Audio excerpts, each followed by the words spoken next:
Hello बच्चों, let's read the question. The question says a container X that has double volume as that of container Y and both are connected by a thin tube, both contains the same ideal gas. The temperature of the X is 200 Kelvin and that of Y is 400 Kelvin. The mass of gas X is m, then mass of Y will be. तो इस question को solve करने के लिए सबसे पहले हमको इसका की कॉन्सेप्ट लिखना पड़ेगा. ओके, तो यहाँ पे हम लिखेंगे इसका की कॉन्सेप्ट.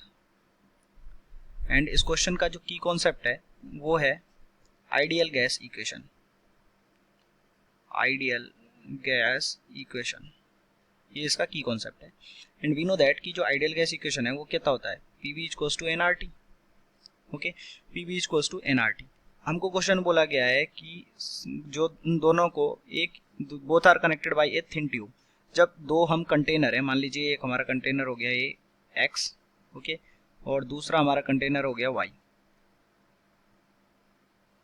एक्स का कंटेनर का जो वॉल्यूम है वो हमको टू टाइम्स दिया गया है दैट ऑफ जो इसका वॉल्यूम है डबल है. ये एक्स हो गया, ये हमारा वाई हो गया. तो वाई का वॉल्यूम अगर वी है तो एक्स का वॉल्यूम कितना हो गया, 2v हो गया. और जब इनको हमने एक थिन ट्यूब से कनेक्ट कर दिया, यानी कि जो प्रेशर है वो क्या रहेगा, सेम रहेगा दोनों में. ओके, यानी प्रेशर तो क्या रहेगा, कांस्टेंट. यानी कि यहाँ से हमारे पास आ गया प्रेशर कांस्टेंट. अगर प्रेशर कांस्टेंट आ गया तो हम यहाँ से बोल सकते हैं v is proportional to n into t. ये हमारे पास हमने निकाल लिया यहाँ से. अब क्वेश्चन बोला गया है कि जो x का जो टेम्परेचर है वो हमको गिवन है 200 केल्विन, इसका टेम्परेचर हमको गिवन है 400 केल्विन. ओके, तो हम यहाँ से बोल सकते हैं कि जो n ऑफ x है, ओके, या फिर हम यहाँ से बोल सकते हैं कि जो n v of x divided by v of y it is equals to n of x into t of x divided by यहाँ से आ जाए हमारे पास कितना, t of n of y into t of y. अब इसकी जगह जस्ट हमको वैल्यू पुट कर देनी है. तो v of x is 2v divided by v equals to n of x into ये कितना है 200 divided by t of y which is 400 into, sorry ये n ऑफ y आएगा इस जगह पे. ओके, तो इंटू n ऑफ y. तो यहाँ से ये क्या आ गया, यहाँ पे भी ये 2 टाइम्स आ गया.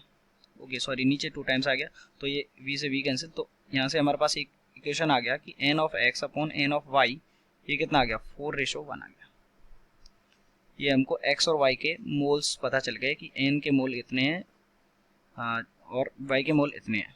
ओके, x के मोल और y के मोल दोनों के हमको पता चल गए.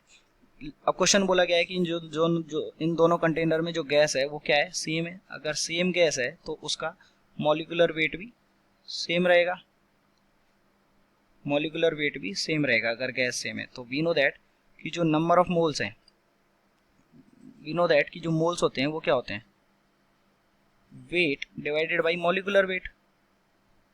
मॉलिक्यूलर वेट, अगर ये मॉलिक्यूलर वेट नीचे वाला जो नंबर है अगर वो कांस्टेंट हो जाए तो हम यहाँ से बोल सकते हैं कि जो मोल है वही प्रोपोर्शनल होंगे किसके, वेट के.